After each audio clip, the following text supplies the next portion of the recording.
This is why we've adopted the year's theme, which is risk and resilience. Over the next day and a half, we'll address the ways you can plan and offset those risks to ensure continued success for the travel industry and for your business. So we've talked about uncertainties, we've talked about changes, but of course that brings us down to the biggest question mark of all, the economy. Which way is it heading? Where is it going? Well, our guest speaker's assessments on the economy and his market predictions have made him one of the UK's most recognisable and trusted commentators. And he's not just recognised for his red braces and his red socks, but I'm delighted to say he is sporting both of those today. He joined us last year in Ljubljana, and his funny and witty observations made him a certain hit, so much so he's been invited back. Now, Greece may have avoided that dramatic exit from the euro with the recent bailout, but of course there are plenty of storm clouds still on the horizon. So who better to provide us with an economic weather forecast than Justin Urqhuart Stewart, co-founder of 7 Investment Management. Justin.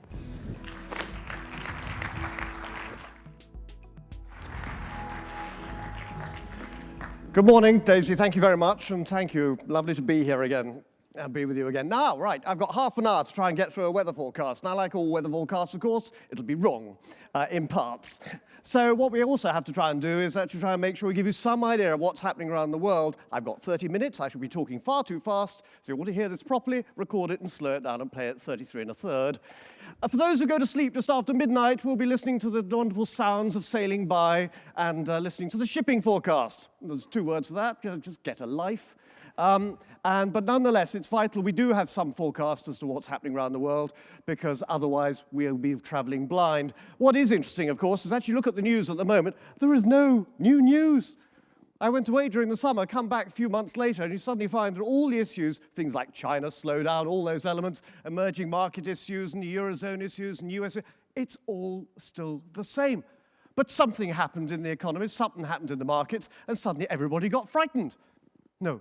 There's a key moment of change we're about to go through at the moment, and it is really very important indeed. And this is where you need to be very wary of some of those headlines, those scary headlines, and those doom-laden commentators you sometimes get on the BBC. Mind you, Mr. Peston's leaving now, so he's going somewhere else. But nonetheless, actually, you need to put these into perspective. Otherwise, you'd never do anything at all. There is one word that runs an economy, one word, and it affects directly what you're doing: confidence. By what you're doing, you actually give people confidence by having a decent holiday. But equally, people need a holiday, and they have to have the confidence to say, I'm going to go and have another one. And so when you put things into longer-term perspective, actually you'll see that things have been improving. If you go back a few years ago, we had a financial disaster. Banks were collapsing, and the world was looking as though it was doomed. It was financial Armageddon. In fact, things were changing quite rapidly. But actually what you've had is now all this stimuli, all these extra elements being pumped into the economy to get it going. And has it worked? Well, we're all still here, so to that extent it has. So whether it's quantitative easing or low interest rates, the problem is now coming off the drugs. This isn't a personal problem anymore. But actually trying to make sure we get on to the next stage. And that's the bit that worries some of the financiers, to actually try, and particularly the politicians, what happens next.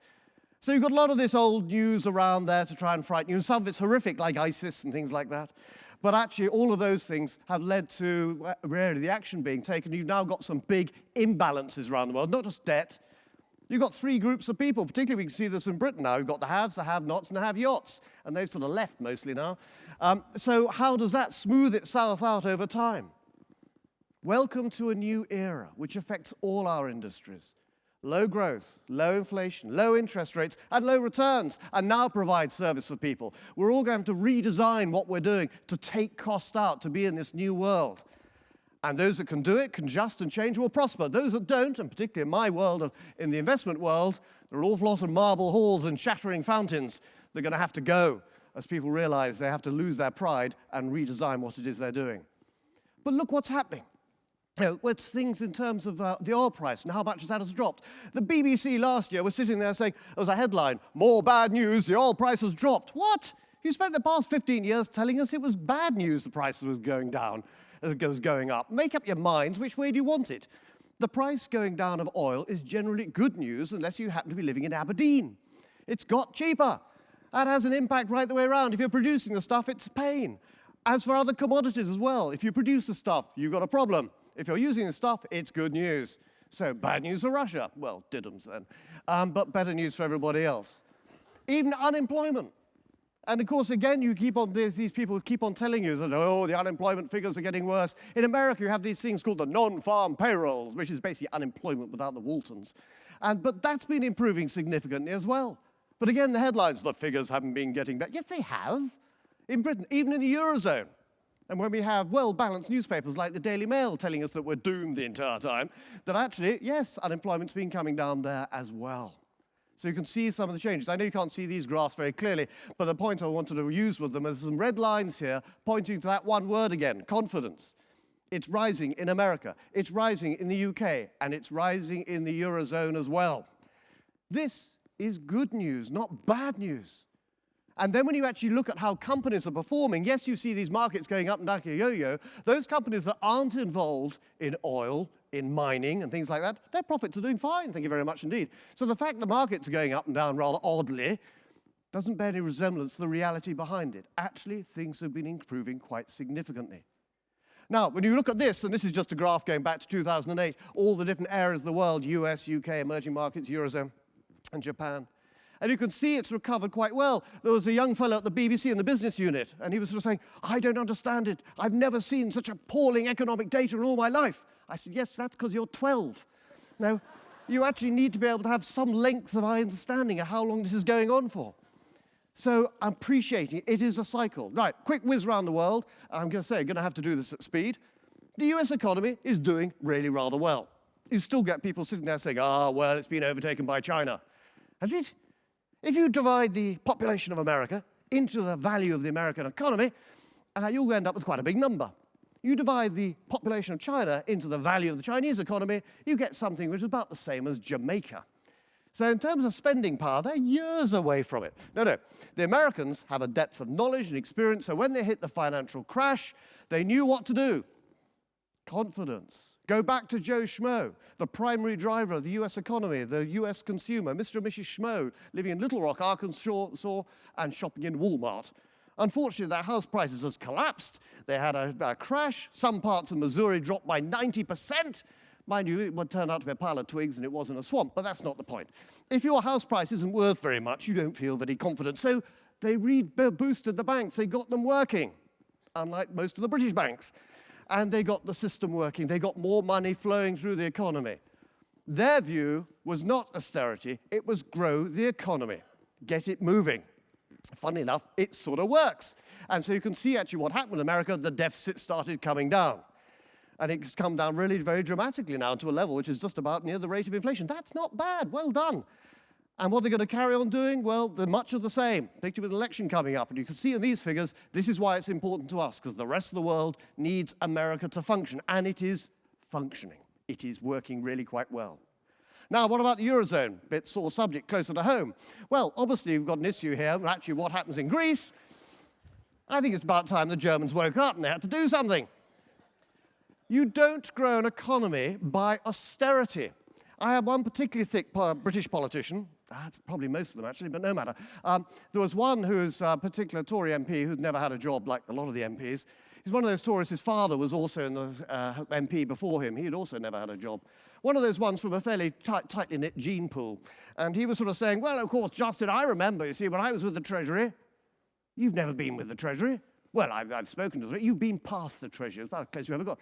You know, we used to describe it, you know, as a clematis. What? Yeah, British economy, a clematis. You know what a clematis is? Yes, of course I know what a clematis is. Well, you cut it down in the autumn, and it pops up again in the spring. What? We're not a sodding clematis. You get Alan Titchmarsh turning up a little bit later as well. You have to grow the economy. Yes, you have to live within your means. You have to prune it. So therefore, actually making sure that it's not about austerity. It is learning to live within your means. And also in the Eurozone, learning to make sure, is it a level playing field? Well, I think on this one, it shows quite nicely. You can see if you're further up, you're okay. Unfortunately, if you're down at the bottom there, I think unfortunately, having a certain amount of poo landing on you doesn't do you any good. So, what you have to do, therefore, is actually have, if you're having a single currency, with a single currency, there are rules you have to obey across everybody in terms of making sure you have the same fiscal, monetary policy, free movement of capital, all those elements, and bank regulation. That's not there yet. But remember, the euro's not going to fail anytime soon, because it's a political creation as much as a financial creation. So all the doom mongers that say this is a creature of Beelzebub, it's not going to work. Look, I can remember the days driving through Belgium with my father. Belgium, what a country that is. I mean, you have to go there, and you remember I sort of said, what do they use here? He said, son, they use Belgian francs. What are they worth? I have no idea. Why don't you work it out? By the time I worked it out, you're in Holland. It's a complete waste of time. There is one word that sums up Belgium. Why? Absolute waste of time. I remember the days when you used to go skiing in Austria. You needed 6 different currencies just to get to Austria. It was madness. So the concept is fine, but the discipline isn't there. The reason it's still going to be there is certain people still want it. Mrs. Merkel wants it because they've done very well. Everybody has bought all their German cars and be able to sniff the benefits of their exhaust pipe fumes. And they bought them at a discount known as the euro, not a Deutschmark. But of course, remember, she's very different. She's not your typical West German chancellor. The West German chancellor, when they got elected, the first thing they had to do was go to Paris, go and say sorry to the French. Terribly sorry, try not to do it again. Third time lucky. But of course, she's very different. She's an East German. She's a Pomeranian, not a dog, but her view is very different. She views Germany as a Central European nation, and its hinterland is actually towards the east, towards Poland, which you used to call Germany, actually, but no matter. So you can see overall that actually the figures coming out of the Eurozone are improving. Ireland came out with figures today showing significant improvements, and also you're seeing here in terms of employment as well, the figures changing. And you look back at the changes that Greece had to make. You cannot reduce an economy by a quarter and expect it to function properly. No, time to grow up and realize, actually, how do you manage debt? You manage the debt realistically by actually making sure it's put over a longer period of time. Do what the British always do, change the date. That's exactly, we've just restructured the debt for the Battle of Waterloo, which we won, although not according to the French. And so we've actually put that date out a lot longer. That's exactly what should happen to the Greek debt as well. That would actually manage it. So actually the figures in the Eurozone are improving. You are seeing rising levels of confidence. There's one country I do worry about. That's France. We actually sit there. I was at the end of Les Grandes Vacances and opened up the window to what's here. Everybody going back to work, and opened the window, and there was complete silence. Not a lot actually happening. So actually, apart from that, there's a lot more going on. Meanwhile, you've got her dealing with him just as well, because she's the only one that actually speaks Russian. And so Rasputin here sort of put this economy into perspective. Its economy is in recession. He said he'd broaden it out. He's shrunk it down actually to just commodities. Its population is actually falling off a cliff. Some of it's probably being pushed. And actually in the position, it's not going to get any better anytime soon. Who controls it? Well, if you watch that well-balanced program known as Russia Today, it's obviously him. If you listen to mutter from the gutter, actually the oligarchs are getting a bit stroppy, because what they're finding, of course, actually is they can't now fund themselves on the international markets. They're closed. And so they have to go to the Central Bank of Russia. And they can't. It's running out of money. Something's beginning to change. Meanwhile, what about the weather forecast for Britain? Well, changeable, as ever, that's what I'll always say. But of course, it's been a huge change, as Daisy was saying.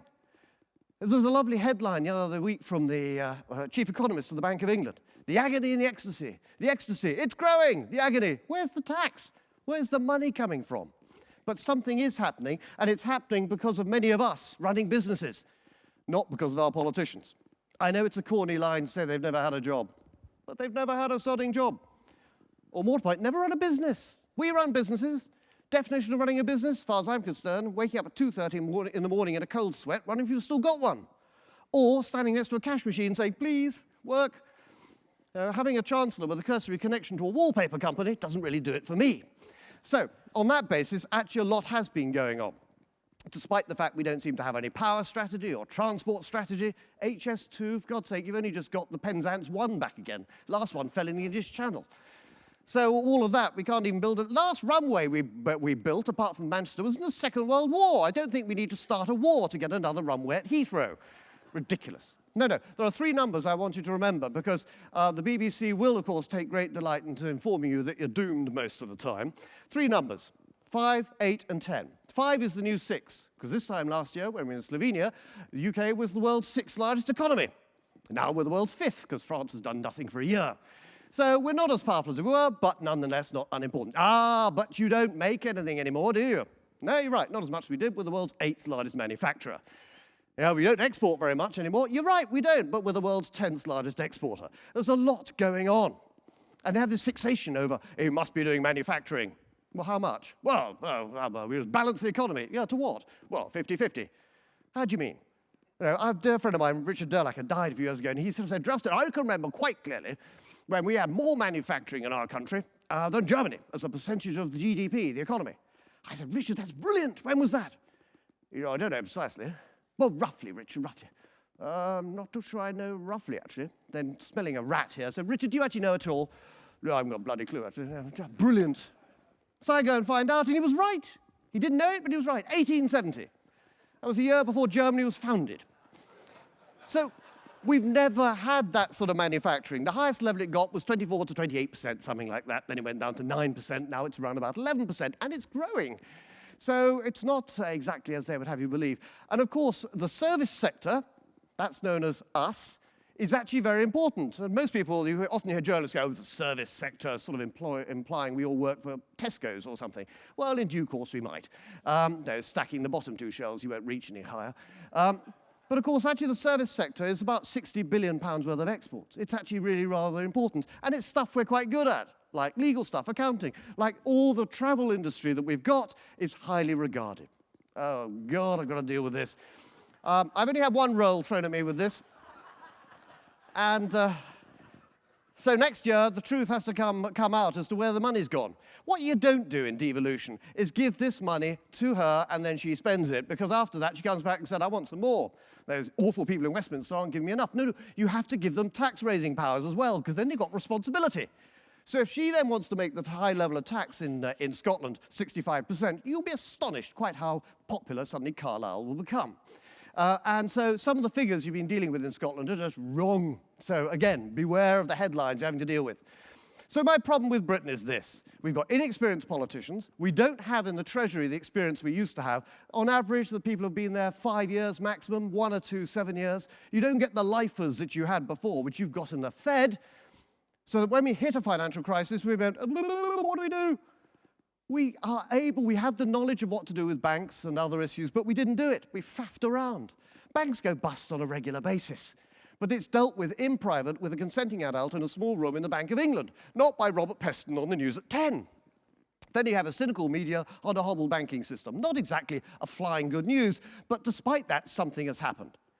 You can see on the top there, the blue side, that's the service sector growing. There's the good side, which is negative. But the red line you can see is slowly narrowing. Slowly narrowing. What's been happening is, of course, a lot of British companies being bought, a lot of overseas assets being sold, but there's been a gap of new businesses coming through because they can't get the funding, because we need to look at other ways of long-term funding in the UK. That takes time. And now you've got the change. You've actually now got, in terms of inflation and wage rises, swapping round. So in real terms, people will start to feel a little bit better off. It doesn't happen immediately, but over month, it starts improving, and that gives you the word you need again for confidence is what you need. So the deficit is coming down, but slowly. And this is what the Americans were saying, what are you on about? Why are you trying to do austerity? Live within your means, but grow the economy. Velocity of money through the economy increases, I get great tax take, and your deficit comes down. It's about growth. Here's the Bank of England's view of inflation. You can get that off their website. It's brilliant. You can see here that inflation is either going to go up or down. Take your pick. They haven't got a sodding clue. The one I do like are these things called purchasing managers indices, and because these are purchasing managers and what they're buying. It's quite useful. Below 50, that dotted line, life shrinks. Above it, it's growing. So again, we had a thing on one of the major media outlets sort of saying, and actually the manufacturing area is deteriorating rapidly. No, and it's shrinking. No, it's not. It's growing at a slower pace. Growing at a slower pace is a lot different from shrinking. So actually you'll find construction, you'll find manufacturing and services, all three of those lines there, actually growing, albeit at a slightly slower pace. And that's an encouraging sign overall. I'm not going to go through all the positive things, but there are some astonishing things to look at. If you go to Sheffield, the city which is mostly convinced by the rest of us that actually they spend their entire time trying to take their clothes off, actually they're producing more steel than they did 40 years ago. I'm obviously very sad about what happened to Redcar, but the top end of steel production is doing really rather well. And if you go to the business parks of Britain, there's a common theme. You can't park. I had to go to a real strange place, to Accrington. Where the bloody hell's Accrington? I'm a southern git. And so I'd go there to Accrington Stanley, or its full name apparently is Accrington Stanley Nil. And you go there and you have a flat cap and stroke a whippet and those sort of things. And you go to the local BBC station and they say, oh, we haven't recovered from not this recession but the last one. You go to the business park, it's full, record exports, and a shortage of people, actually they're technical people they can employ. They have an increasing demand. I find it fascinating that actually a lot of these areas are doing well. There's one actually place I went to which wasn't, which is the big exception to the whole of the United Kingdom. It was one Thursday evening, Thursday being the new Friday. So Thursday evening, go out, but the pubs were shut, the clubs were shut. I could have lain in the street for some time before even the chance of being run over. And the following day, they had something which they optimistically called rush hour. Nothing happened. The only thing I found was a queue of people trying to get into Wakefield Prison. Wakefield was the most appallingly depressing place. Nothing was happening at all. But the rest of it is actually working very well. So, more radical common sense, please, in terms of stamp duty. Why do we have stamp duty? We want people to move house. We started stamp duty to pay for the war against the French. For the time being, we stopped doing that. If it comes back, then fine. We want people to actually move house. What happens when you move house? The kitchen goes, the bathroom goes, and you send in the polls. The government will earn more money out of VAT and velocity of money through the economy. George, this is not difficult. So there's a lot more we could do. I'd rather have a sugar tax, fat tax, salt tax. People can suck lettuce for a while. There's a lot more that we can actually try and do to get things going. Meanwhile, in the Far East, well, you've got monsoons and typhoons here. You may not know it, a lot of my background and family are from the Far East, so we take a greater interest here. I'm not going to spend too long talking about Japan, because they've not done quantitative easing, they've done quantitative dysentery. Sorry, appalling. But the amount of debt is quite disgusting. The big issue that I'm so upset with Japan about, it's a right-wing prime minister, Abe-san, and Abe-san is tweaking the dragon's tail. It's not that the Chinese and the Japanese dislike each other. The Chinese loathe the Japanese. And so that way, actually, the island dispute in East China Sea is of much more importance. It's nothing to do with oil and gas, something much more important in the Far East. It's called face, pride. So watch out for this one. And you'll see on the left-hand side here, the map, you remember for your GCSE geography, that of course, the east is South China Sea. And forget that name. The Chinese have now got a much better name for it overall. They call it mine. And in fact, they're using quite a lot of those, actually, there to try and protect their claim. And so they managed to upset Vietnam, they upset Malaysia, Brunei, Indonesia, and the Philippines all at once. That's really rather clever. And so they've already had a little mini-war over this. And so you'll find that some of the Chinese attack vessels have been out and about. And the Japanese, just sort of lending a hand, have lent the Vietnamese some of their navy. Good. Now you know a bit of form with these people. So be wary here. This is getting a lot more coverage over there than it does over here. So more of a storm warning for there with those two. It's a lovely bit of body language between these two, isn't it? I think he does look like Eeyore. As for the rest of the emerging economies, forgive me, this is such a huge subject to talk about, but let's be clear. Every day, including today, China, more bad news on China. Really? Yeah, the economy is shrinking. No, it's not shrinking. The economy is still growing. What's it growing at? Nobody knows. I don't know the British growth figures because they're wrong, and yet we're supposed to believe the Chinese ones. At least they admit it that they're normally wrong. It's a developing nation. It's growing somewhere between 4 and 7%. Some areas are growing faster, some much slower. It's not going to stop anytime soon. But it is going through a period where it is slower. That is quite normal. It has the power and the reserves to be able to do something about it. As with India as well.